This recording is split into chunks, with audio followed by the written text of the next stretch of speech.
মধ্যে সব থেকে महान आदेश प्रभु यीशु मसीह, प्रभु यीशु मसीह का महान आज्ञा है, उसका हुक्म है, उसका आदेश है हमारे लिए। इन हिज ग्रेट कमीशन,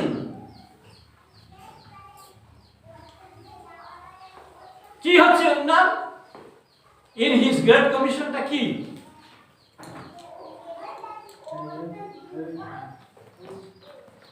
याद यहाँ मथी रचित सुसमाचार 28 अध्याय है। मथी 28 अध्याय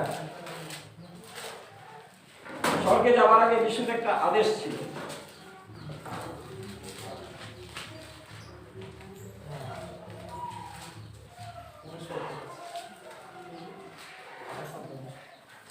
কত পদ? 19 পদ থেকে আছে। কি করো পড়ো।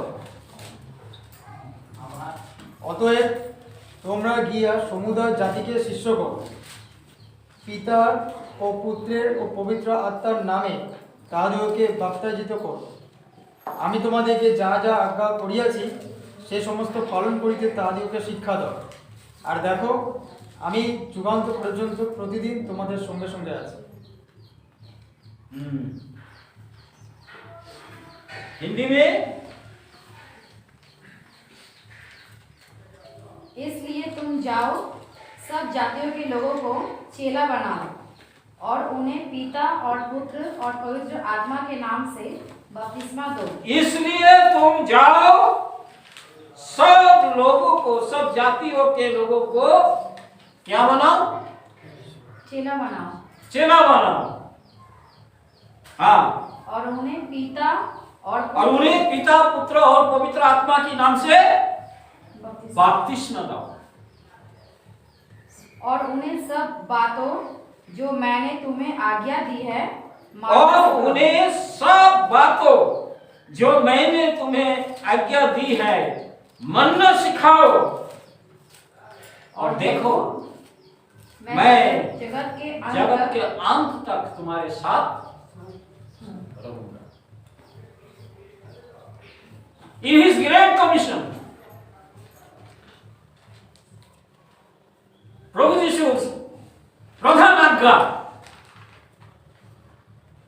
तुम जाओ, इसलिए तुम जाओ, सब जाति को क्या बनाओ?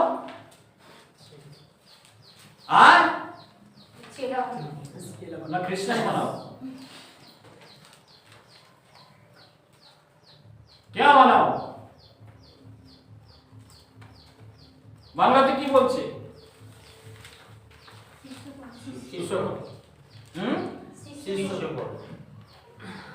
এখন আমরা যিশুর শিষ্য না আমরা যিশুর বিশ্বাসী? हम लोग क्या है? प्रभु यीशु मसीह का चेले हैं या हम उसके विश्वासी हैं? दो चीज है। आप यीशु मसीह को विश्वास करते हैं, यीशु मसीह को विश्वास करके आपने उद्धार पाया है, यीशु मसीह को विश्वास करके आपको चंगाई मिला है। यीशु मसीह पर विश्वास करने से कोई भूत प्रेत हमको स्पर्श नहीं करता है। यीशु मसीह पर विश्वास करने से हमको तंदुरुस्ती मिलता है। मसीह का विश्वास तो बहुत लोगों ने करता है। रविंद्रनाथ टैगोर ने भी विश्वास करता था प्रभु यीशु मसीह, महात्मा गांधी ने भी प्रभु यीशु मसीह को विश्वास करता था, नेताजी सुभाष चंद्र बोस भी प्रभु यीशु मसीह को विश्वास करता था। आप भी प्रभु यीशु मसीह में विश्वास करते हैं? करते हैं या नहीं?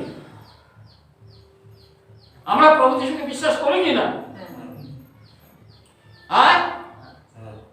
ना करी ना?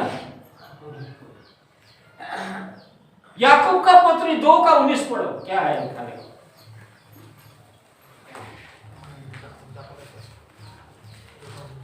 जरा हिंदी में भी पढ़ना। याकूब का पत्री, पेत्रोस के बाद में याकूब का पत्री।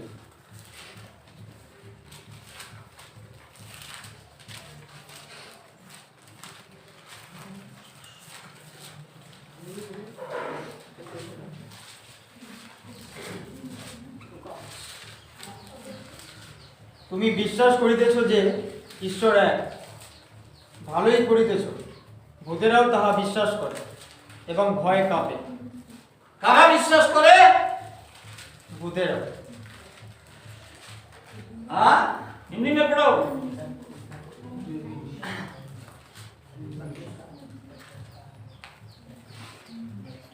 तुझे विश्वास है कि एक ही परमेश्वर है। तू क्या अच्छा हम विश्वास करता क्या करते हैं? एक ही ईश्वर है या दो ईश्वर है? एक ही परमेश्वर है। हम लोग क्या विश्वास करते हैं? हम लोग क्या विश्वास करते हैं? हाँ? एक ईश्वर है या बहुत ईश्वर है? एक ईश्वर है, कोई फर्क नहीं है। हाँ हाँ पढ़ो पढ़ो। तू अच्छा करता है, पर हे निकम्मे मनुष्य, क्या तू ये भी नहीं जानता कि कर्म बिना विश्वास व्यर्थ है। बस बस पहला आप फिर से पढ़ो। तुझे विश्वास है कि एक ही परमेश्वर है, तो बहुत अच्छा करता है। पढ़ो। क्या तू और तुझे विश्वास है कि एक ही परमेश्वर है, तू अच्छा करता है। दुष्ट आत्मा भी विश्वास रखते हैं और थरथराते हैं। हाँ ইংরেজিতে কি বলছে? Thou believest that there is a one God. Thou dost well. The devil also believes and he trembles. शैतान भी विश्वास करता है प्रभु यीशु मसीह। तो क्या वो भी हमारे विश्वासी भाई है?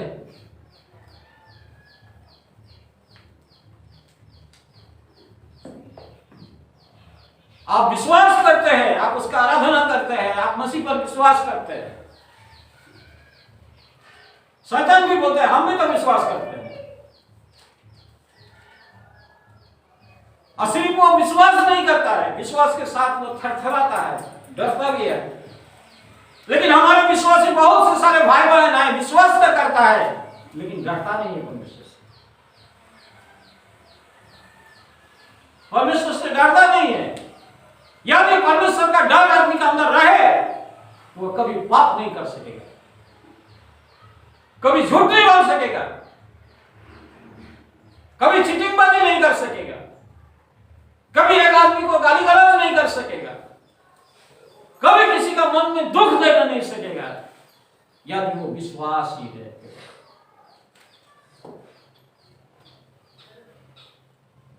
शैतान भी विश्वास करता है, विश्वास से कुछ काम नहीं चलेगा। इसलिए प्रभु ने नहीं कहा कि जाओ तुम संसार के अंत तक हमारे सुसमाचार को प्रचार करो, जो कोई विश्वास करे उसको पिता पुत्र पवित्र आत्मा के नाम से बपतिस्मा दो और उसको चेला बनाओ, शिष्य बनाओ। एक बाबा जी था, उसका दो हाथ नहीं था,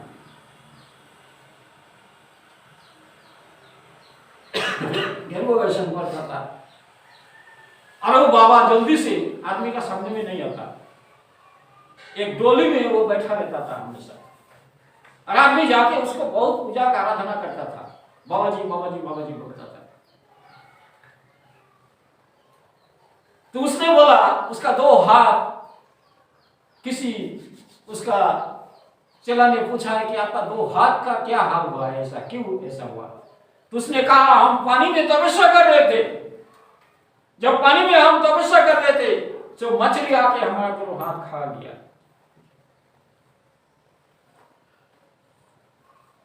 लेकिन ओरिजिनल बात तो वो नहीं है, मछली उसका हाथ नहीं खाया, उसका कुष्ठ रोग था। कुष्ठ रोग से सब अंगुली उसका पिघल गया है, पिघल जाने के बाद उसका ऑपरेशन करके दो हाथ कटवा दिया है और वो बन गया सब। जब कुछ आदमी लोग का ऐसा पता चला तो उसको पकड़ने के लिए जब आया है, वह झूठ क्यों बोला है, तो वो बाबाजी क्या किया है, चूड़ीदार पहन कर भाग के है। और हमारे यीशु मसीह जब उसको पकड़ने लिया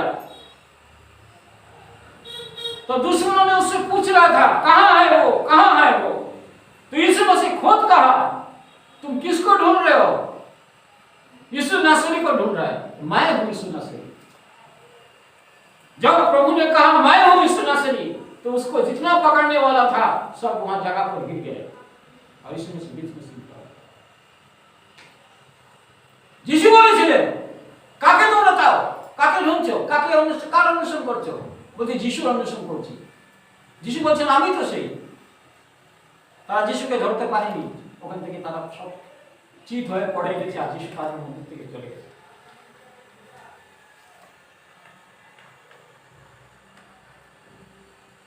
আমাদের সিম্বল হচ্ছে ক্রুশ।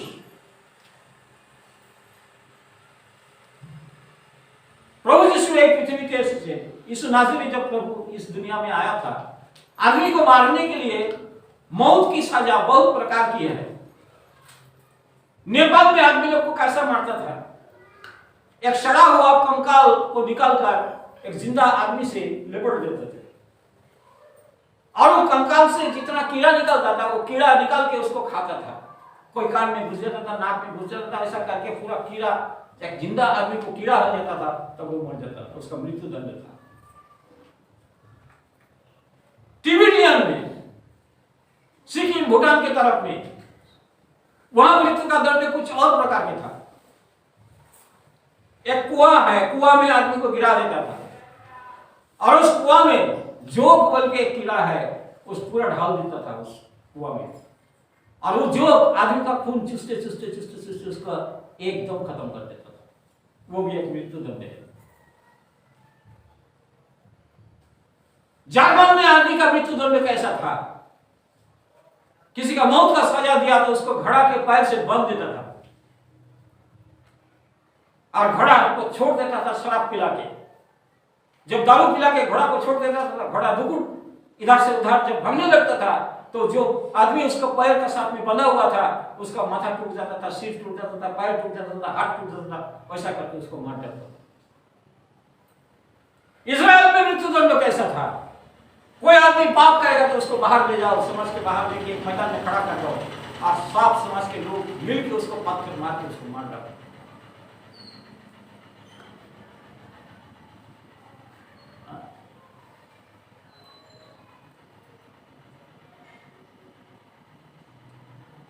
गांधी को कैसा मारा, महात्मा गांधी को कैसा मारा?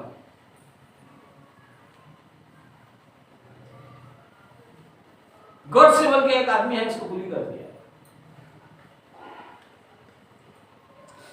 इंदिरा गांधी को उसका बॉडीगार्ड गोली कर दिया। गांधी है हमारा नेशन का फादर।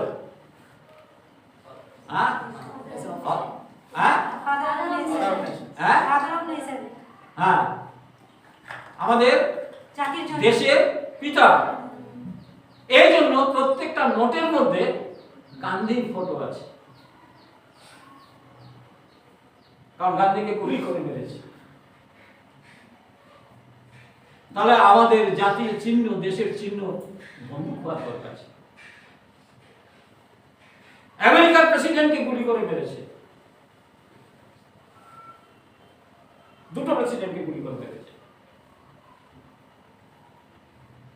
কিন্তু যিশুকে মেরেছে ক্রুশের উপরে।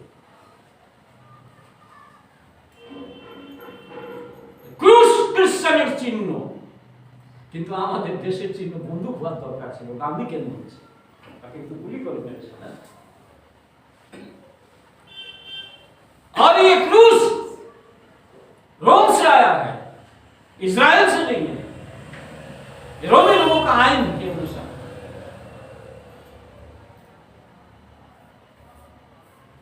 इसलिए प्रभु ने कहा कि जाओ तुम उसको चेले बनाओ, विश्वासी मत बनाओ, शिष्य बनाओ, क्रिश्चियन मत बनाओ, चेले बनाओ, चेले।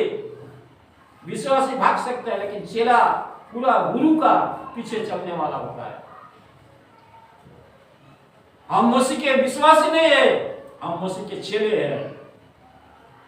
আমরা প্রভু যিশুর বিশ্বাসী না, আমরা প্রভু যিশুর শিষ্য। আর যারা শিষ্য তাদের চিহ্ন হচ্ছে ক্রুশ। যিশু কি বলেছেন? আমরা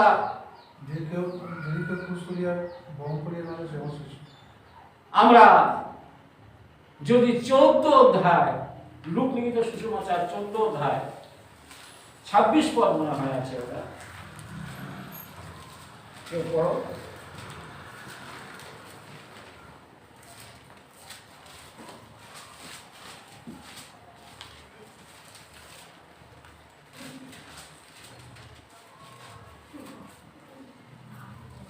ঠিক আছে, পড়ো 14 অধ্যায় 26 পদ মনে হয়। হ্যাঁ, যদি কেউ আমার নিকটে আইসে আর আপন পিতা মাতা স্ত্রী সন্তান সন্ততি ভাতৃগণ ও ভগিনীগণকে এমনকি নিজ প্রাণকেও অপ্রিয় জ্ঞান না করে, তবে সে আমার শিষ্য হইতে পারে না। পড়ো, তাহলে আবার করবো। পড়ো ভালো।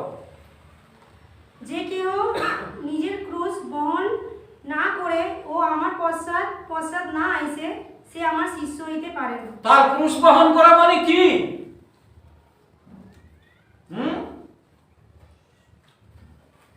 বসো। यदि कोई मेरे पास आए और अपने पिता और अपना माता और अपने पत्नी और अपने बच्चों और भाइयों और बहनों वरन अपने प्राण को भी अप्रिय न जाने, तो वो मेरा चेला नहीं हो सकता है।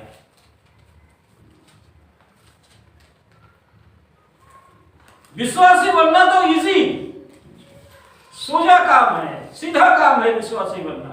हम मसीह में विश्वास करते हैं, हम मसीह का विश्वासी भाई है, हम मसीह का विश्वासी बहन है।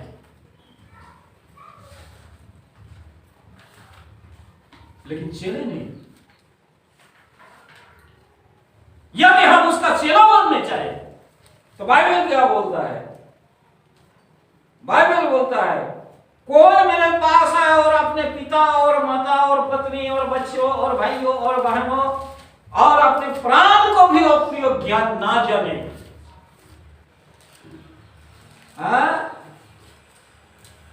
तो वो मेरा चेला नहीं बन सकता। क्या आप उसके चेले हैं या आप उसके विश्वासी हैं? आप क्या है?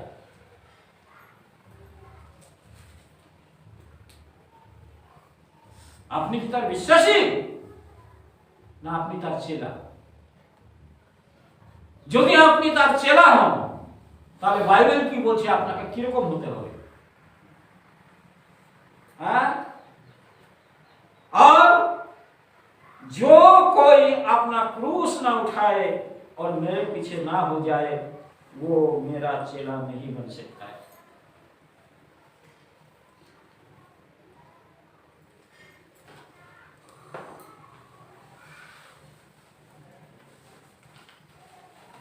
আমরা পারবো প্রভু যিশুর শিষ্য হতে?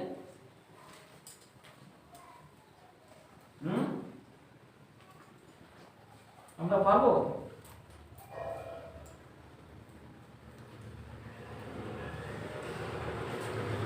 আপনি কি এখন বলতে পারবেন আপনি শিষ্য না তার ছেলে? আপনি কি তার বিশ্বাসী? কিন্তু যিশুর আদেশ, ইন হিজ গ্রেট কমিশন, তুমি যাও পৃথিবী শেষ পর্যন্ত সুসমাচার প্রচার করো, আর যে কেউ বিশ্বাস করবে তাকে পিতা পুত্র পবিত্র আত্মার নামে বাপ্তিস্ম দাও আর তাকে শিষ্য বানাও। শিষ্য, বিশ্বাসী না। কি আপনি এই কাজ করছেন? শিষ্য বানাচ্ছেন না বিশ্বাসী বানাচ্ছেন? না লোক সংখ্যা বাড়াচ্ছেন, চার্চের মেম্বার বাড়াচ্ছেন?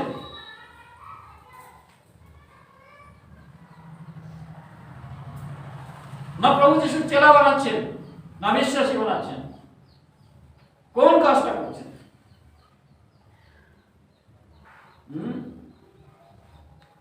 আবার মতি কিন্তু সুসমাচার 10 অধ্যায় 37 পদ পড়বে, কি লেখা আছে?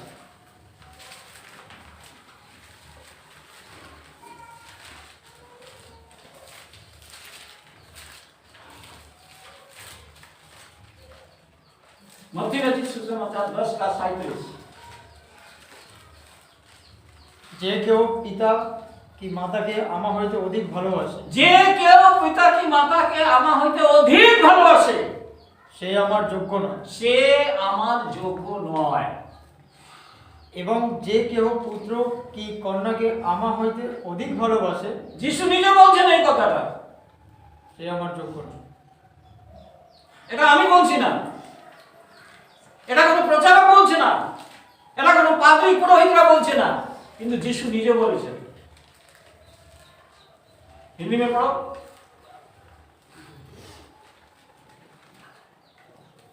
जो माता या पिता को मुझसे अधिक प्रिय जानता है, जो माता या पिता को मुझसे अधिक प्रिय जानता है, वो मेरे योग्य नहीं। वो मेरा योग्य नहीं है। और जो बेटा या बेटी को मुझसे अधिक प्रिय जानता है, वो मेरे योग्य नहीं। उसके बाद और जो अपना क्रूस लेकर मेरे पीछे ना चले, वो मेरे योग्य नहीं। जो अपना क्रूस लेकर मेरे पीछे ना चले, वो मेरा योग्य नहीं है।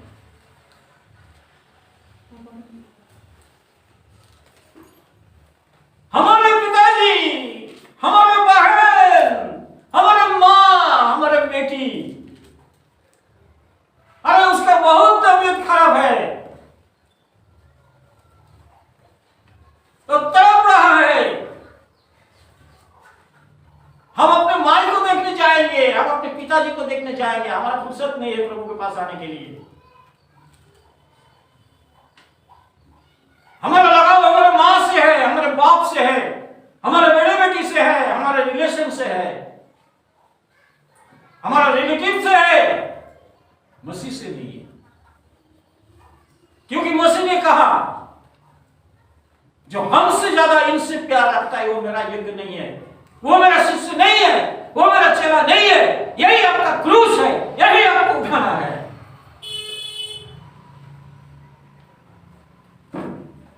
जो क्रूस उठा के हमारे पीछे ना आए, वो हमारा चेला नहीं है। क्रूस एक तो हमने रख दिया घर में, बस हम बन गया क्रिश्चियन। अरे क्रिश्चियन तो बन गया है, और प्रभु का चेला बना कि नहीं है भाई?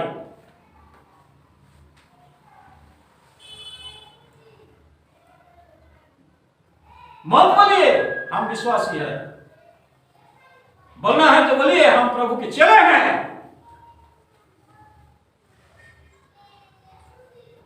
এই জন্য প্রভু বলছেন, আমি যে আদেশ তোমাদেরকে দিয়েছি তাহা তাদেরকে শিখাও, আর আমি জগতের শেষ পর্যন্ত তোমাদের সঙ্গে সঙ্গে আছি।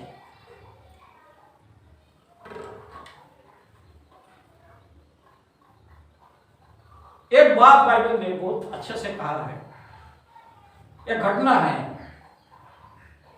उस घटना को जब हम पढ़ते हैं तब एक तो बात पढ़ के हमको बहुत अच्छा लगता है।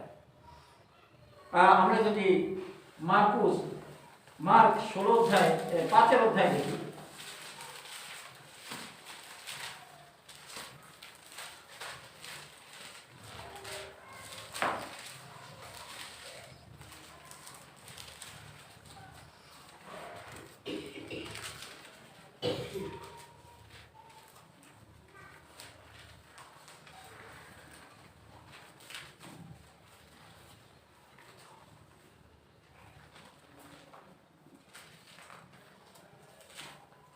मार्क 5 अध्याय, मार्कुस रचित सुसमाचार 5 अध्याय 21 पद से पढ़े।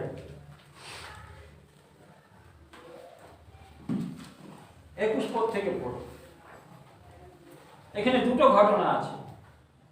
পরে যিশু নৌকায় পুনরায় পার হইয়া আসিলে তাহার নিকটে বিস্তর লোকের সমাগম হইল। তখন তিনি সমুদ্র তীরে ছিলেন, আর সমাজের অধ্যক্ষদের মধ্যে যাই নামে একজন আসিয়া তাহাকে দেখিয়া তাহার চরণে পড়িলেন এবং অনেক বিনতি করিয়া কহিলেন, আমার মেয়েটি মারা যায়, আপনি আসিয়া তাহার উপরে হস্তার্পণ করুন, যেন সে সুস্থ হইয়া বাঁচে।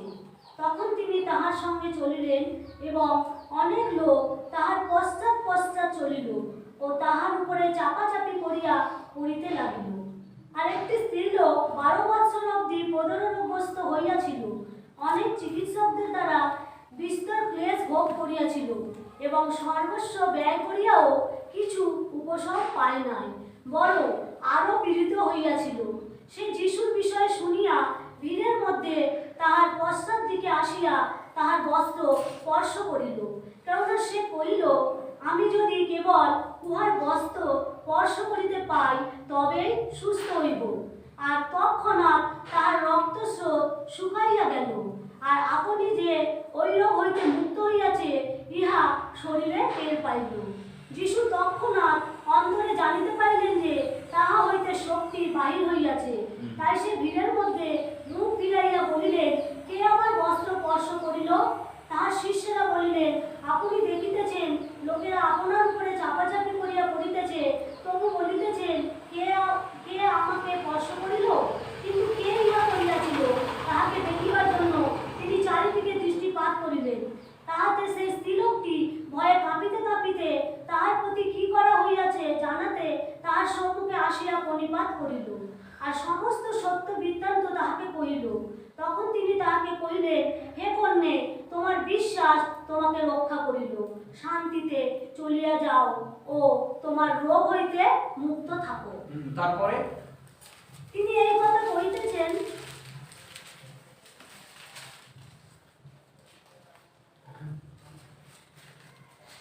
ইতিমধ্যে সমাজগৃহের অধ্যক্ষের বাটি হইতে লোক আসিয়া কহিল, আপনার কন্যার মৃত্যু হইয়াছে, গুরুকে আর কেন কষ্ট দিতেছে?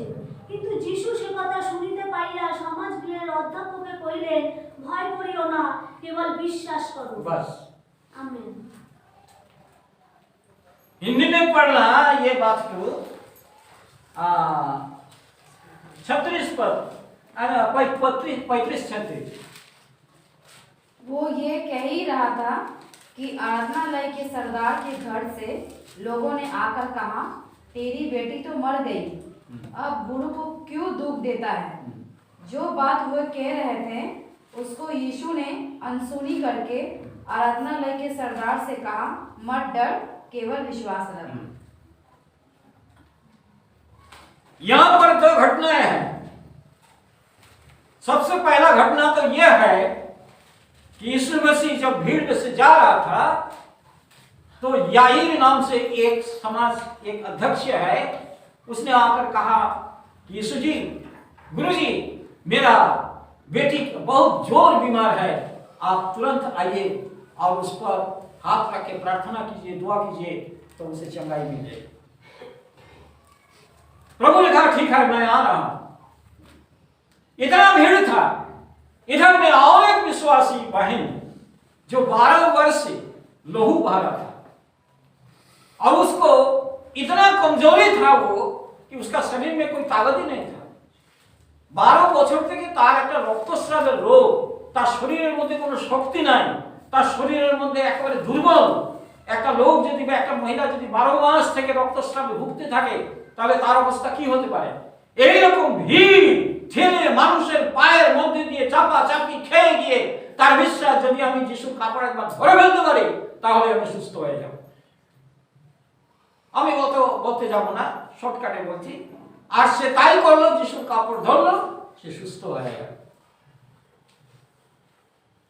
যিশু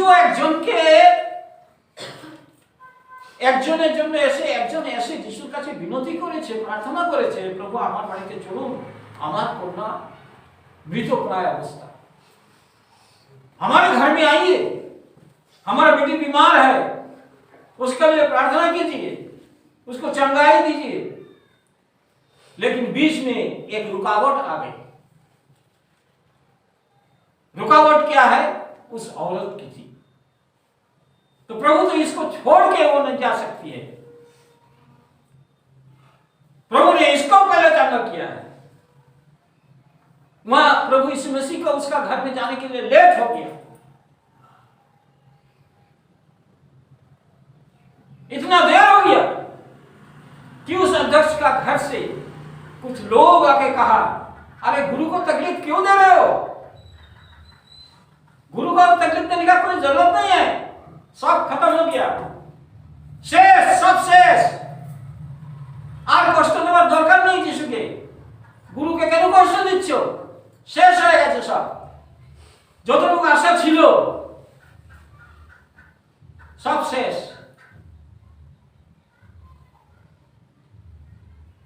प्रभु ने एक बात कही है, বাংলাতে এটা সেভাবে লেখা নেই, কিন্তু হিন্দিতে খুব সুন্দর ভাবে লেখা আছে।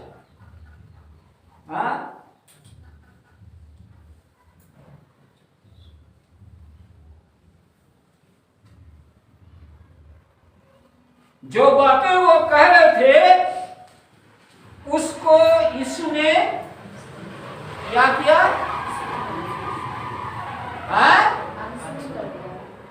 বাংলাতে কিন্তু এরকম লেখা নেই। কি আলাদা আছে? শুনিতে পাইয়া, তুই শুনেছেন? আর এখানে আনশুনের মানে কি?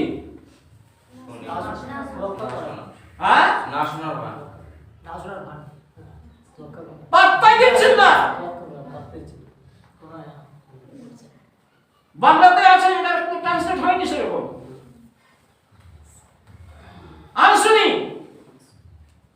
लोग बोला वही करছে, अरे वो मर रहा है, अरे वो खत्म हो गया है, वो मर गई है, अरे प्रभु को क्यों तकलीफ दे रहा है? अरे उसको छोड़ दो, जो आशा था भाई वो सब बुझ गया, जो बत्ती था वो दीपक था वो बुझ गया है, अब नहीं चलेगा वो।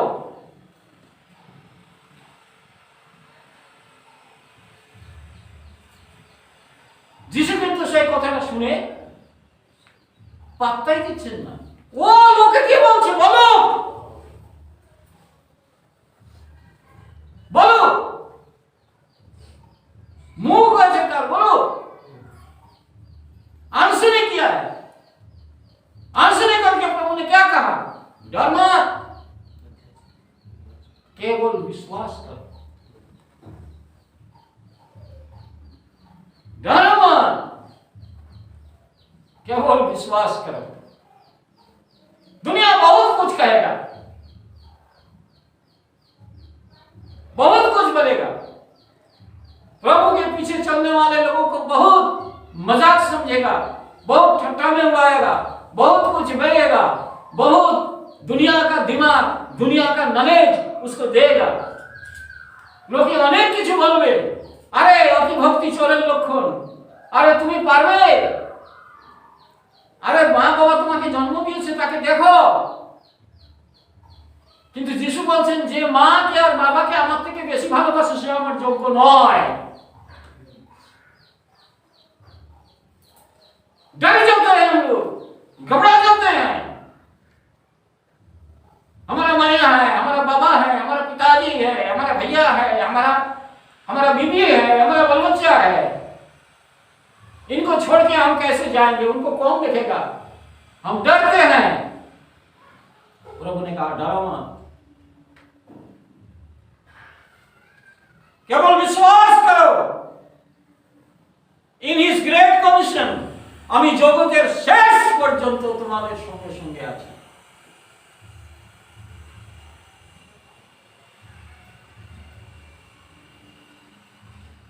That is the cross. এটা হচ্ছে ক্রুশ। তুমি তার শিষ্য, তার শিষ্য। যিশু আমার জন্য সবকিছু ছেড়ে দিয়েছেন, স্বর্গ ছেড়ে দিয়েছেন, জগতের দালানগুলো ছেড়ে দিয়েছেন, গোয়াল ঘরে জন্ম নিয়েছেন, শোয়ার বিছানা পর্যন্ত ছিল না, নিজেকে শূন্য করিলেন, দাসের রূপ ধারণ করিলেন, মনুষ্য মতো প্রত্যক্ষ বোধ হইয়া তিনি দাসের রূপ ধারণ করিলেন। কার জন্য? আমার জন্য, তোমার জন্য, আমার জন্য, আপনার জন্য। তিনি কে? তিনি একজন সৃষ্টিকর্তা।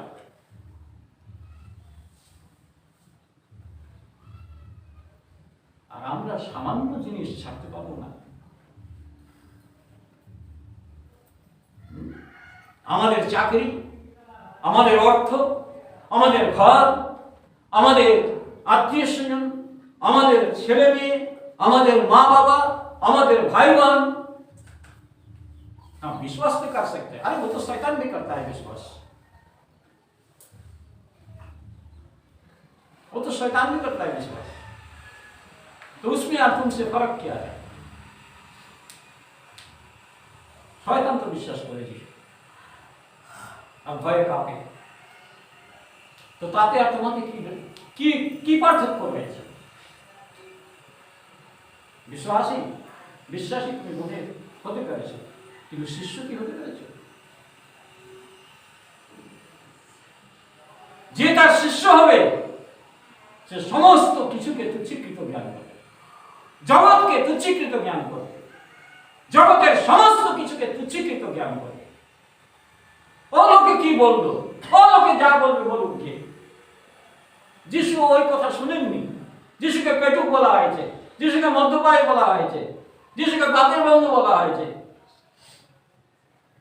যিশুকে जोसेफ पुत्र काटमिस्त्री ছেলে বলা হয়েছে। আরে লোকে বলুক, কান শুনি करके डर मत डर, मैं तेरा साथ हूं। बस इतना ही चाहिए, हे परमेश्वर तू मेरा साथ रहे। खाली एक टाइम आया प्रभु मसीह के सामने में, जिस समय उसने सूली पर से कहा कि हे पिता तुमने मुझे क्यों छोड़ दिया, तुमने मुझे क्यों छोड़ दिया। कल मैंने कहा कि पाप ईश्वर থেকে মানুষকে বিচ্ছেদ জন্মিয়েছে। এটার নাম হচ্ছে মৃত্যু। মৃত্যুর মানে হচ্ছে বিচ্ছেদ, মৃত্যুর মানে হচ্ছে বিচ্ছেদ।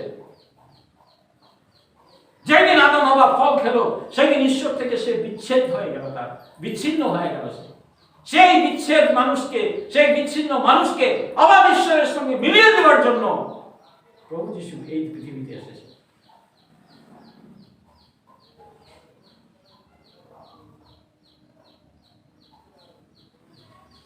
মানুষে অনেক চিন্তা করে, অনেকে আমাদেরকে বলে আরে আপনাদের তো কবরস্থান নেই, আপনাদের তো বিয়ে দেওয়ার লাইসেন্স নেই, আপনাদের তো গির্জাঘর নেই, আমার ছেলেমেয়েরা বড় হবে তাদের ভবিষ্যৎ কি হবে, তাদেরকে কে বিয়ে দেবে, তাদের লাইসেন্স কে দেবে, কেউ মারা গেলে কবর কে দেবে।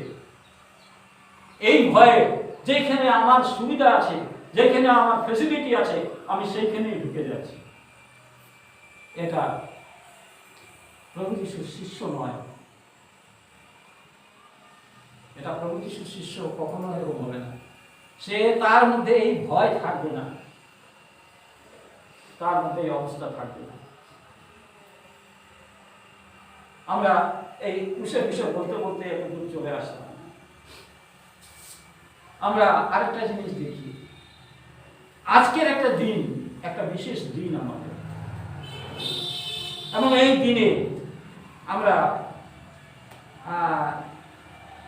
দিদি ভাইয়ের জন্মদিন বলে আমরা পালন করে থাকি, এবং আমাদের মণ্ডলীর জন্মদিন বলে আমরা পালন করে থাকি। এখন দেখা যায় যে দিদি ভাই হচ্ছেন আমাদের শেষকালীন প্রেরিত ভাববাদিনী, যাকে ঈশ্বর নিযুক্ত করেছিলেন, এবং তার অনেক ভবিষ্যৎবাণী এখনো জগতে পূর্ণ হচ্ছে, যা লিপিবদ্ধ করা আছে। বাইবেলেও এরকম কোন ভাববাদিনী আছে কি? বাইবেলেও এরকম একজন ভাববাদিনী আছেন, যিনি মহিলা, যার নাম হচ্ছে দবোরা।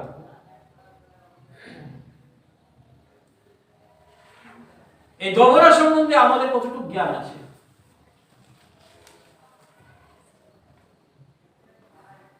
এই দবোরা হচ্ছে বিচারকর্তৃগণের পুস্তক विवरण, माने हिंदी में न्याय का किताब 4 अध्याय।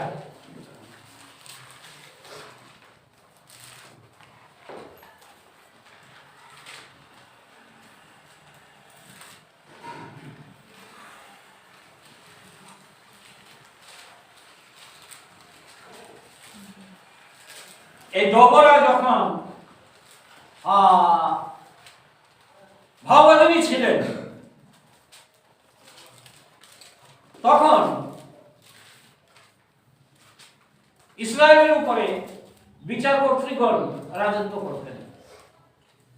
ইসরায়েলরা যখনই পাপ করত, অন্যায় করত, তারা কান্নাকাটি করতো ঈশ্বরের কাছে, ঈশ্বর তখন এক একজন নেতাকে উঠিয়ে তাদের পরিচালনা করতেন।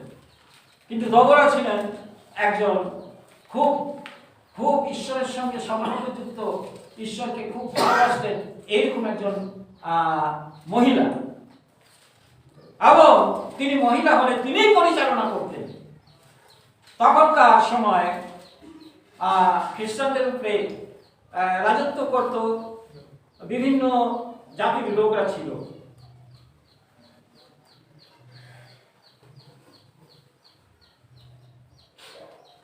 এহুদের মৃত্যুর পর ইসরায়েল সন্তানগণ সদাপ্রভুর দৃষ্টিতে যাহা মন্দ পুনর্বার তাহাই করিল।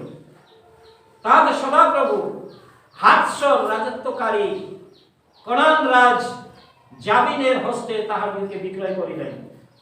জাতিগণের হরস্বত নিবাসী সিসরা তাহার সেনাপতি ছিলেন, আর ইসরায়েল সন্তানগণ সদাপ্রভুর কাছে ক্রন্দন করিল, কেননা তাহার 900 লৌহরথ এবং তিনি 900 লৌহরথ ছিল, এবং তিনি 20 বৎসর পর্যন্ত ইসরায়েলের প্রতি কঠোর দৌরাত্ম্য করিয়াছিলেন। এই দমনের সময় ইসরায়েল পাপ করেছিল, আর ঈশ্বর ইসরায়েল জাতিকে, এহুদের সন্তানগণকে সদাপ্রভুর দৃষ্টিতে যা মন্দ তাহাই করিত, তাহাতে সদাপ্রভু হাৎসরে রাজত্বকারী কনান রাজ জাবিনের হস্তে তাহাদেরকে বিক্রয় করিলেন। ইসরায়েলদেরকে এই কনান রাজের কাছে, জাবিনের কাছে ঈশ্বর তাদেরকে বিক্রয় করিলেন, মানে তাদেরকে কয়দি করবেন। এই জামিন তাদেরকে যুদ্ধে পরাজিত করে তাদেরকে বন্দী করে নিয়ে গেল। ঠিক তাদের আবার যে সেনাপতি ছিলেন, সেই সেনাপতির আবার 900 লৌহরথ ছিল।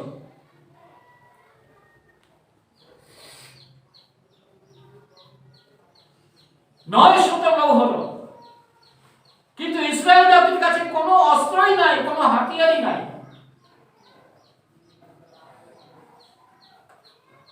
কারণ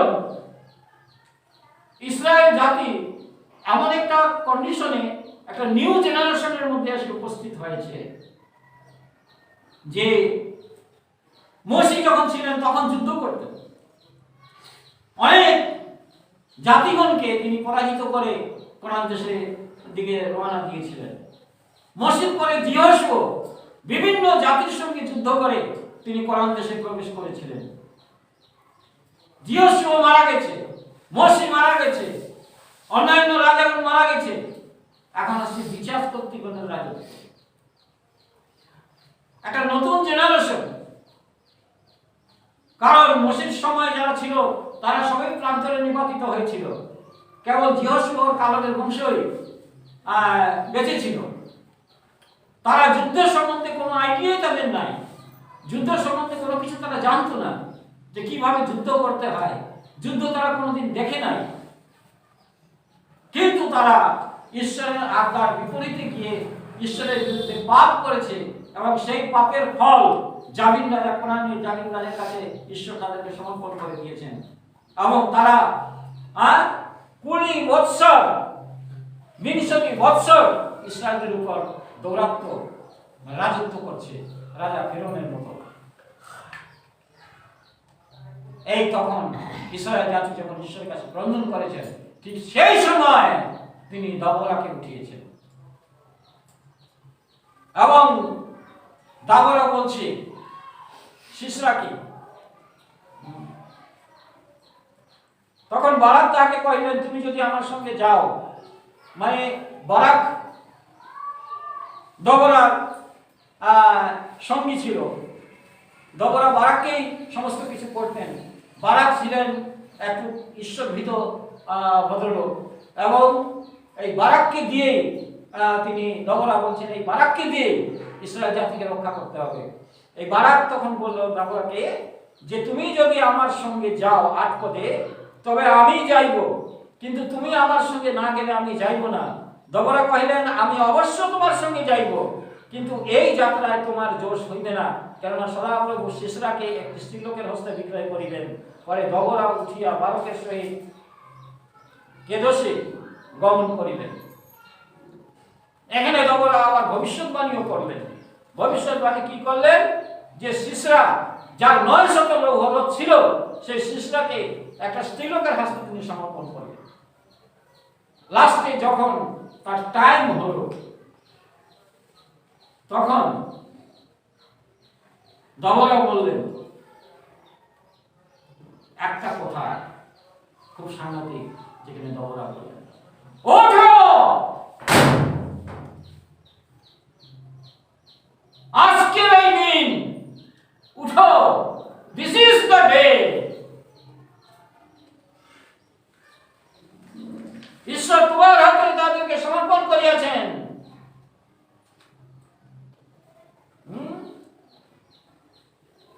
আমরা যদি 16 পদ পড়ি, সেখানে দেখব, তখন শিষ্যরা আপন সমস্ত রথ অর্থাৎ 900 লৌহ রথ এবং আপন সঙ্গী লোক সকলকে একত্রে ডাকাইয়া জাতিগণের হরস্বত হইতে কিশোর নদীর সমীপে গমন করিলেন।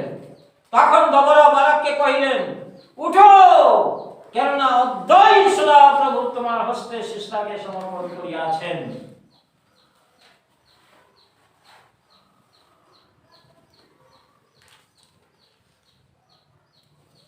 This is the day. উঠো, আজকের এই দিন আমরা একসঙ্গে একত্রিত হইয়াছি। আমাদের সমস্ত বিপক্ষকে, আমাদের সমস্ত শত্রুকে ঈশ্বর আমাদের হস্তে সমর্পণ করিয়াছেন এবং করবেন। এই জন্য আজকের এই দিন তিনি ভাবালেনি। তিনি বলছেন, ভয় নাই। কিন্তু একটা বিষয় দেখতে হবে যে তারা এত প্রার্থনা করছে, এত কিছু করছে, ইসরায়েল জাতি ঈশ্বরের মনোনীত জাতি, কেন তাদের কাছে তাদের বিপক্ষরা রয়েছে? কেন ঈশ্বর শত্রুদের রাখিয়েছেন তাদের কাছে? কেন তাদেরকে যাতনা দিচ্ছেন? আমরা যদি 3 অধ্যায় পড়ি, ওখানে দেখবো, ওখানে খুব সুন্দর লেখা আছে, ইসরায়েলের মধ্যে যাহারা কনানের যুদ্ধ সকল জ্ঞাত ছিল না, যেটা আমি আগে বললাম, যে মসি মারা গেছেন, জিওসুও মারা গেছেন, সমস্ত নেতারা মারা গেছেন, সমস্ত লিডাররা মারা গেছেন, এখন তারা বিচার কর্তৃপক্ষের আন্ডারে রয়েছে। এবং এই যে নিউ জেনারেশন যারা কোরআনে প্রবেশ করেছে, এই নিউ জেনারেশন ইসরায়েলের মধ্যে যাহারা কোরআনের যুদ্ধে সকল জ্ঞাত ছিল না, তারা যুদ্ধ সম্বন্ধে কিছু জানতো না, সেই লোকদের পরীক্ষা লইবার নিমিত্ত এবং ইসরায়েল সন্তানগণের পুরুষ পরম্পরাকে শিক্ষা দানার্থে, অর্থাৎ যাহারা অগ্রে যুদ্ধ জানিত না তাহাদিগকে তাহা শিখাইবার নিমিত্ত সদাপ্রভু এই সকল জাতিকে অবশিষ্ট রাখিয়াছিলেন।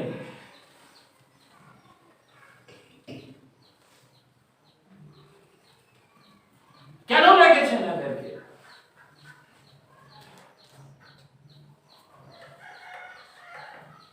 আমাদের মধ্যে এইরকম ঘটনা ঘটে, প্রায় আমাদের অশান্তি হয়, ঝগড়া হয়, আমাদের আশেপাশের সঙ্গে, আমাদের আত্মীয় স্বজনের সঙ্গে, আমাদের রিলেটিভের সঙ্গে অশান্তি ঝগড়া হয়। আমরা প্রভুর কাছে এত প্রার্থনা করি, আমরা প্রভুর কাছে এত যাওয়া আসার সম্পর্ক রাখতে চেষ্টা করি, কিন্তু এইরকম ঘটনা ঘটে আমাদের প্রায়। এরকম আমাদের শয়তান যেন আমাদেরকে তার দাসত্বে, তার অধীনে নিয়ে আসছে। কেন ঈশ্বর দেখছেন না? কেন এরকম হচ্ছে আমাদের জীবনের পরীক্ষা? কেন আমাদের এইরকম অবস্থা হয়? কেন আমরা দুর্বল হয়ে পড়ি?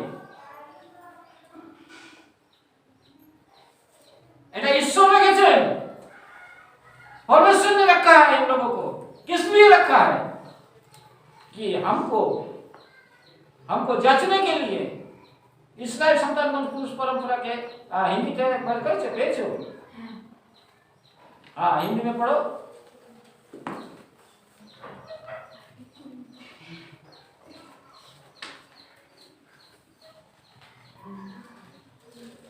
6 পদ পর্যন্ত পড়া গেল, 2 থেকে 6। कि पीढ़ी पीढ़ी के इस्राएलियों में से जो लड़ाई को पहले ना जानते थे वे सीखे और जान ले, अर्थात पांचों सरदारों समेत परिचितियों। কত পদ থেকে পড়ছো তুমি? শুরু থেকে পড়ো, 3 অধ্যায় শুরু থেকে। ठीक ही बोल रहा है। ইসরায়েলের মধ্যে যাহারা কনানের যুদ্ধ সকল জ্ঞাত ছিল না, इस्राएलियों में से जितने कनान में की लड़ाइयों में भागी ना हुए थे, उन्हें परखने के लिए यहोवा ने इन जातियों को देश में इसलिए रहने दिया कि पीढ़ी पीढ़ी के इस्राएलियों में से जो लड़ाई को पहले ना जानते थे वे सीखे और जान ले, अर्थात पांचों सरदारों समेत फलिस्तीनियों और सब कनानियों और सीदोनियों और बालेमोन नामक पहाड़ से लेकर हमात की तराई तक लबानोन पर्वत में रहने वाले हिब्बियों को। ये इसलिए रहने पाए कि इनके द्वारा इस्राएलियों की इस बात में परीक्षा हो। इसलिए ইহারা ইসরায়েলের পরীক্ষার্থে অর্থাৎ সদাপ্রভু তাহাদের পিতৃপুরুষদের মসজিদ দ্বারা যে সকল আজ্ঞা দিয়েছিলেন সেই সকলকে তাহারা কর্ণপাত করিবে কি না তাহা যেন জানা যায়। हाँ पढ़ो पढ़ो। परीक्षा हो कि जो आज्ञाएं यहोवा ने मूसा के द्वारा उनके पूर्वजों को दी थी उन्हें वे मानेंगे या नहीं। इसलिए इस्राएली कनानियों, हित्तियों, एमोरियों, परिज्जियों, हिब्बियों और यबूसियों के बीच में बस गए। तब वे उनकी बेटियां विवाह में लेने लगे। बस क्यों रखा है परमेश्वर ने? यह संकट क्यों रखा है? यह सब जाति के लोगों को क्यों रखा है? हमारे परीक्षा देने के लिए कि जो आदेश, जो आज्ञा परमेश्वर ने हमको दिया है वो हम मानते हैं या नहीं।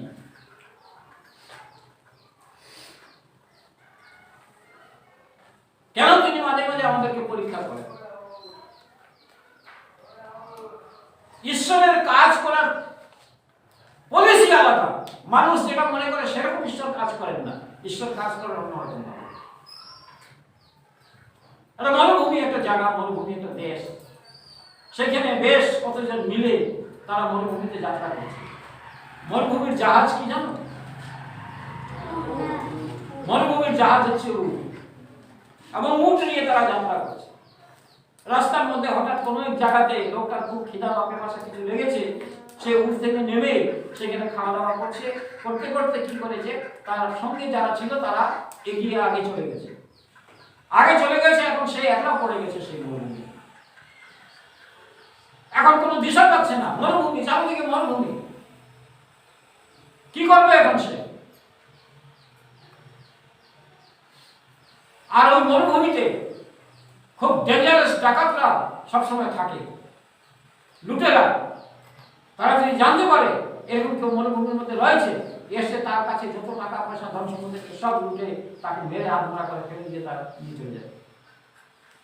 আশা ছিল একজন বিশ্বাসী ভাই, সে তখন কি করেছে, তার সঙ্গী সাথীরা যখন তাকে একলা ছেড়ে দিয়ে চলে গেছে, তখন সে ওই মরুভূমিতে ওইখানে একটা ছোট্ট বাতি জ্বালিয়ে, কুপি বাতির মতো বাতি জ্বালিয়ে উটের ওখান থেকে কাপড়টা নিয়ে একটা কাঙ্গুর মতো গেড়ে ওইখানে হাঁটু ধরে প্রার্থনা করছে যে প্রভু তুমি আমাকে রক্ষা করো, প্রভু তুমি আমাকে রক্ষা করো, এই রাতটা যেন আমি বেঁচে যেতে পারি, যেন আমাকে ডাকাতরা এসে লুটে দেয়। এই লুটেরা খুব মরুভূমি লুটেরা, খুব ডেঞ্জারাস লুটেরা। আর ঠিক যখন বাতি জ্বালিয়ে তাঁবু টানিয়ে এসে ওখানে হাঁটু ধরে প্রার্থনা করছে, তখন দূর থেকে ডাকাতরা আলো দেখতে পেয়েছে। আলো দেখতে পেয়ে ডাকাতরা তখন মনে করেছে যে ওইখানে কেউ আছে, চল আমরা যাই। যখন ডাকাতরা ওখান থেকে তার তাঁবুর দিকে রওনা দিয়েছে, ঠিক সেই সময় মরুভূমিতে একটা ঝড় ঈশ্বর বয়ে নিয়ে আসলেন। এমন ঝড় নিয়ে আসলেন যে তার তাঁবু উড়িয়ে নিয়ে চলে গেছে, বাতি টাতি সব নিভে গেছে। লোকটা তো তখন একদম রাগে বলছে, প্রভু আমি তোমার কাছে প্রার্থনা করছি আমাকে বাঁচাবার জন্য, এইটুকু আশ্রয় আমি রাত্রে এই তাঁবুটা বেড়েছি এখানে থাকার জন্য, এরকম বাতি একটা জ্বালিয়ে তোমার কাছে প্রার্থনা করছি, আর তুমি এই তাঁবুটা উড়িয়ে নিয়ে চলে গেলে। পরে সে জানতে পারলো যে ওই তাঁবু আর ওই বাতি যদি তার থাকতো তাহলে ডাকাতরা ঠিক এসে তাকে উঠিয়ে নিয়ে চলে যেত। এই জন্য ঈশ্বর কি করলেন? ওই তাঁবুটাকে ভেঙে দিলেন, বাতিটাকে নিভিয়ে দিলেন, অন্ধকারের মধ্যে ডাকাতরা খুঁজতে খুঁজতে আর তাকে পায়।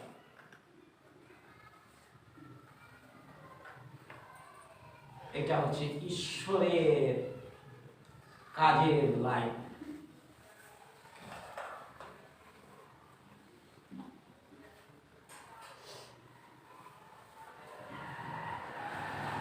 আমি একজন ভাইয়ের নাম জানি যিনি বিহারে প্রভুর কাজ করছেন, ব্রাদার আগস্টিন। তার জীবনের কিছু ইতিহাস আছে। তিনি ইঞ্জিনিয়ারিং পাস, ইঞ্জিনিয়ার পাস করার পর প্রভু তাকে একটা দর্শন দেখালেন, এটা বিহারের মেয়ে। কেন এটা প্রভু দেখালেন তাকে বিহারের মেয়ে? পরে প্রভু তাকে জানালেন যে তুমি বিহারে যাও কাজ করতে, ওখানে আমার অনেক লোক আছে। তো সে বলছে আমি বিহারে কি যাব? লোকটা ছিল কেরালিয়ান, তামিল।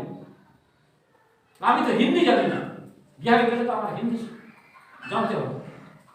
কিছু নাই তার, college student, engineering pass, engineer করার সার্টিফিকেট তার কাছে রয়েছে।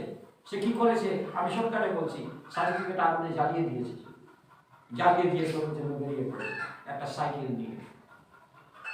হিন্দি জানে না, যেতে যেতে যেতে যেতে একটা নদীর ধার দিয়ে গেছে সে, এবং সেইখানে দেখেছে কি যে একেবারে কোনো দোকানপাট নেই, সব দোকান বন্ধ হয়ে গেছে। সন্ধ্যা হয়ে গেলে সব দোকান বন্ধ হয়ে যায়। সারাদিন কিছু খায়নি, হাঁটতে হাঁটতে হাঁটতে হাঁটতে সাইকেল নিয়ে হাঁটতে হাঁটতে ক্লান্ত হয়ে গেছে, সারাদিন কিছু খায়নি। এক জায়গায় বসেছে, ওখানে প্রভু তাকে বলছেন, যে জায়গাটা সে গেছে সেই জায়গাটার নাম আবার দাউদনগর। আর প্রভু তাকে বলছেন যে এই দাউদনগরে অনেক লোক আছে আমার। এখন সে কি করবে? খাওয়া দাওয়া কিছু নাই, থাকার কোনো জায়গা নেই, সব দোকান টাকান বন্ধ হয়ে গেছে। হঠাৎ দেখছে যে সাধু বাবার মতো একজন ভদ্রলোক আছে, দোকান বন্ধ করছে। তাড়াতাড়ি গেল ওখানে, গিয়ে বললো ভাইয়া हमको थोड़ा चाय दीजिएगा। चाय पीने के लिए बोला भाई चाय तो अब तो नहीं दे सकता है, চা দিতে পারবে না, কারণ তখনকার সময় কয়লার চুলা ছিল, কয়লার চুলা, কয়লাটাকে নিভিয়ে দিয়েছে। স্টপ হলে গ্যাস হলে আবার চা বানিয়ে দেওয়া যেত, কয়লা নিভিয়ে দিয়েছে, আর এখন চা এর জন্য কয়লা আর জ্বালাতে পারবে না। तो बोला ठीक है हमारा साइकिल को थोड़ा अंदर रख दीजिए, हम यहाँ बेटा रहेंगे। तो उसको ऐसा देखा, देख के लगा कि ये परदेशी है। तो उससे पूछा क्या कुछ खाया बेटा? कुछ तो खाया नहीं सारा दिन, क्या आपके पास कुछ खाने का है? तो एक बिस्कुट का पैकेट उसको दिया है। जो बिस्कुट का पैकेट दिया है वो चूहा भी नहीं खा सकता है, ऐसा दुर्गंध है, वो तो खा नहीं सका। तो बोला हम ठीक है, हम पानी पी के लेट जाएंगे, या हम आप हमारा साइकिल के अंदर रख दीजिए। दुकानदार সাইকেলটা একটু দয়া মায়া হলো, ভিতরে রেখে দিয়ে ওখানে তাকে ছেড়ে দিল। ওখানে বাইরে একটা বেঞ্চি ছিল, বেঞ্চির উপরে লম্বা হয়ে শুয়ে পড়ে। ও তো বেঞ্চির উপরে শুয়ে পড়েছে, এখন মশা এসে তাকে উঠাচ্ছে, এত মশা, সারা রাত ঘুম নাই, মশা মারছে। কি করে প্রভু কাজ করছে? আমরা তো বাবু সব, আমরা বাবু, তারা ঈশ্বরের কাজ করছি, এমনি ঈশ্বরের কাজ হয় না। খেয়ে সারা রাত এরকম মশার কাপড় খেয়ে জেগে পড়ে আছে। একটা ইঞ্জিনিয়ারিং পাস একজন স্টুডেন্ট, 23 না 24 বছর বয়স তার।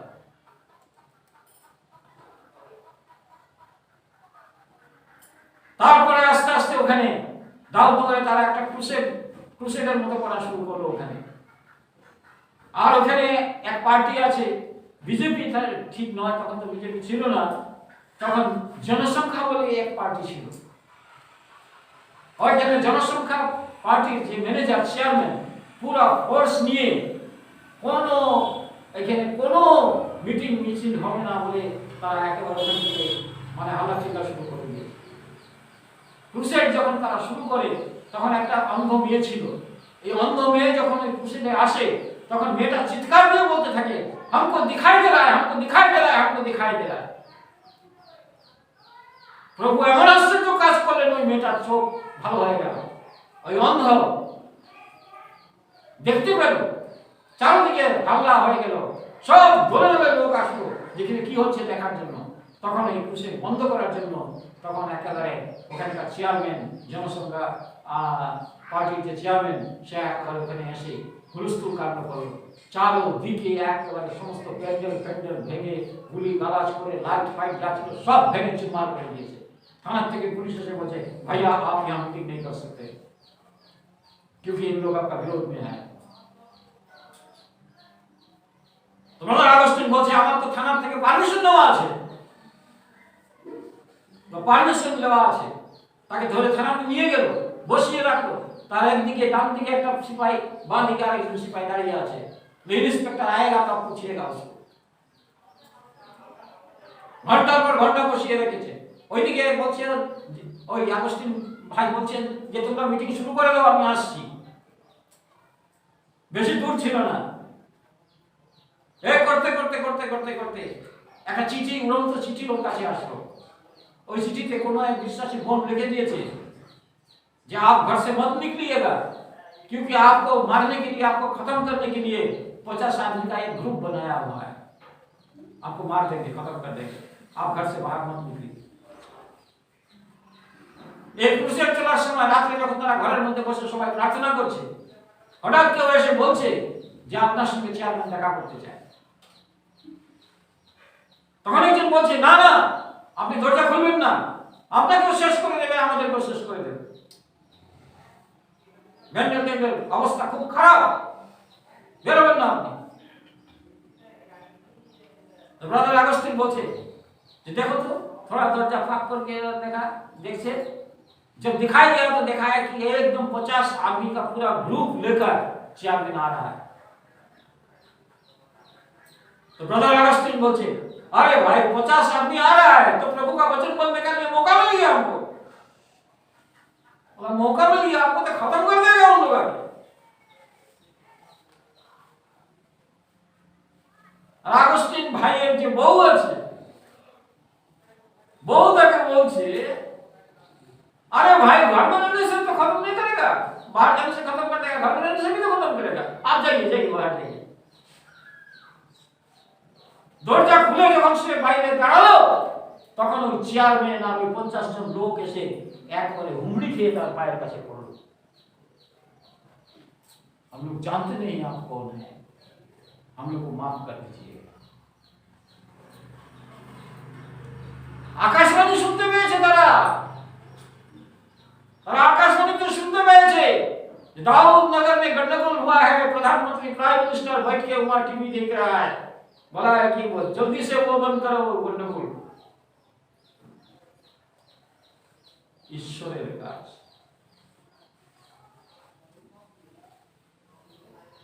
ईश्वरेर काज।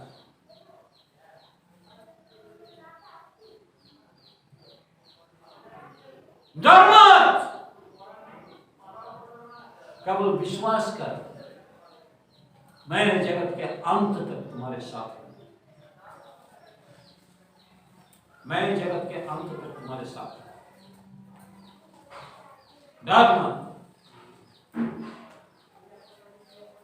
प्रभु যিশুর কাজ এমনি এমনি হয় না, ঘরে বসে বসে হয় না, মোটরসাইকেল আর 4 চাকা গাড়ি নিয়ে দৌড়ে প্রভুর কাজ হয় না। প্রভুর কাজের জন্য কষ্ট করতে হয়।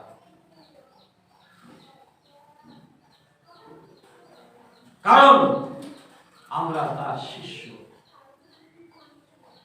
যিশু এই জগতে এসে আরামের জীবন যাপন করেননি, তিনিও নানান রকম লাঞ্ছনা, অপমান, নানান রকম কষ্ট দুঃখ সহ্য করেছেন। যদি তিনি করেছেন, जैसा गुरु वैसा सेवा। आप क्रिश्चियन भाई बहन को देखने से कौन बोलेगा कि जैसा गुरु वैसा सेवा? कभी नहीं। गुरु एक तरफ है, चेला तो दूसरा तरफ है।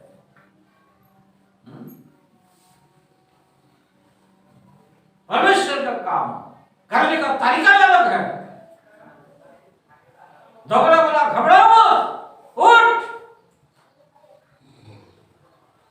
आज वो दिन है, परमेश्वर ने तेरे हाथ में उन लोग को सौंप दिया है।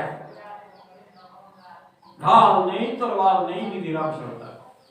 और 900 लोहा, 900 लोहा का रथ है इन लोग के पास में। इन लोगों के पास भाला तक नहीं है, लाठी तक नहीं है, युद्ध कभी देखा नहीं है, युद्ध कभी सीखा नहीं है, न्यू जनरेशन है। गवर्नर ने बाराक को कहा, उठ।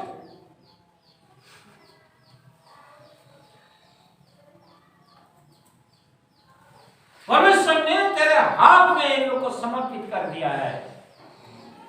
जय तेरा जरूर होगा। आप लोग जानते हैं कैसा युद्ध किया है इन लोग? তোমরা কি জানো এটা যুদ্ধটা কিরকম হয়েছিল?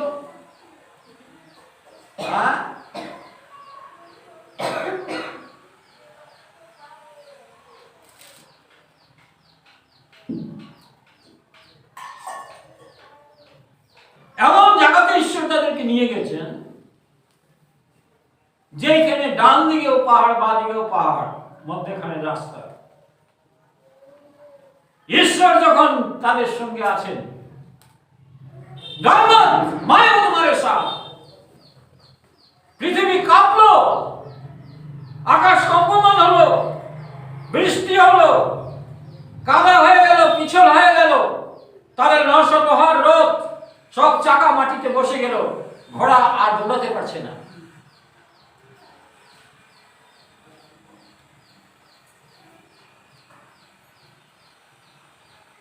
তাদের লোহার রথ আছে, অস্ত্র আছে, যুদ্ধ করার শক্তি রয়েছে, এদের কিছুই নাই। নিউ জেনারেশন যুদ্ধ কোনোদিন চোখে দেখেনি।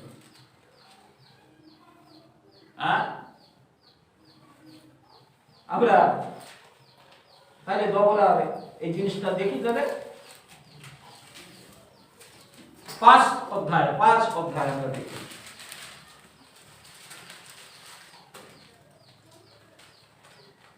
5 অধ্যায় 4 পদ থেকে, হে সদা প্রভু, তুমি যখন শহীদ হইতে নির্গমন করিলে। দোবরা গান করে আনন্দে, মানে ঈশ্বর প্রশংসা করতে করতে এটা গীতের মধ্যে তিনি বলছেন, হে সদা প্রভু, তুমি যখন শহীদ হইতে নির্গমন করিলে, ইদম ক্ষেত্র হইতে অগ্রসর হইলে, ভূমি কাঁপিল, আকাশ বর্ষিল, মেঘমালা জল পরিশোধন করিল, সদাপ্রভু সাক্ষাতে পর্বত কম্পমান হইল, ইসরায়েলের ঈশ্বর প্রভু সাক্ষাতে ওই সিনয় কম্পমান হইল। উঠ, দিস ইজ দ্য ডে। আজকের এই দিন। বারাককে দোবরা বলছে, আমাদের টাকা নেই, পয়সা নেই, গাড়ি নেই, মোটরসাইকেল নেই, গির্জাঘর নেই, কবরস্থান নেই, বিয়ের লাইসেন্স নেই। তাদের 900 লোহার রথ আছে, তাদের বাইবেল ট্রেনিং আছে, তাদের পাস্টার সার্টিফিকেট আছে, তাদের ফরেন্সের স্পন্সর আছে। আমাদের কিছুই নাই। আমাদের কিছুই নাই। আমরা তো নিউ জেনারেশন, 2010 মাত্র। কিন্তু দবরা কি বলছে, দিদিভাই কি বলছেন? উঠো, দিস ইজ দ্য ডে। দেখো, ঈশ্বর তোমাদের হাতে সমস্ত কিছু সমর্পণ করিয়াছেন। আমার দ্বিতীয় আগমনের কাজ, আমি শীঘ্র আসছি, সকলকে প্রস্তুত করতে হবে। উঠো, ঈশ্বর তোমাদের সঙ্গে রয়েছেন। কে লড়াই করবে আমাদের ভাই? আমরা আরেকটু দেখি, পুরোটা পড়বো না, 20 পদ থেকে। আকাশমণ্ডল হইতে যুদ্ধ যুদ্ধ হইল, সহস্র অয়নে তারাগণ সৃষ্টার বিরুদ্ধে যুদ্ধ করিল, কিশোর নদী তাহাদেরকে ভাসাইয়া লইয়া গেল। সেই প্রাচীন নদী কিশোর নদী, হে আমার প্রাণ সবলে অগ্রসর হও। আকাশে তারাগণ যুদ্ধ করল, কিশোর নদীর স্রোত তাদের 900 রথ সঙ্গে তাদেরকে ভাসিয়ে নিয়ে চলে গেল।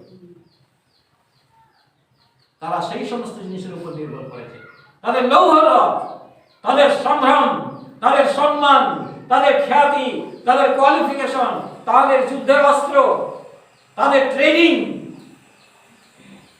সব ভাসিয়ে নিয়ে গেল। এদের ভাব নেই তো হওয়ার নিদিনাম সরকার, কিন্তু কে আসেন? प्रभु यीशु सेनाओं का यहोवा हमारे संग संग है। प्रभु बोलते डरो मत, केवल विश्वास करो।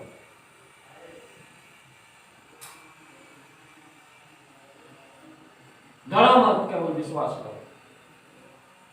लड़ाई हमारा नहीं, लड़ाई हमारे सेनाओं का ही होगा। हम सिर्फ आगे बढ़ेंगे, युद्ध वो करेगा। आसमान के जो नक्षत्र है वो हमारे लिए हमारे साथ में रहेगा, वो हमारे साथ है। আমরা আজকে শেষ করি এখানে।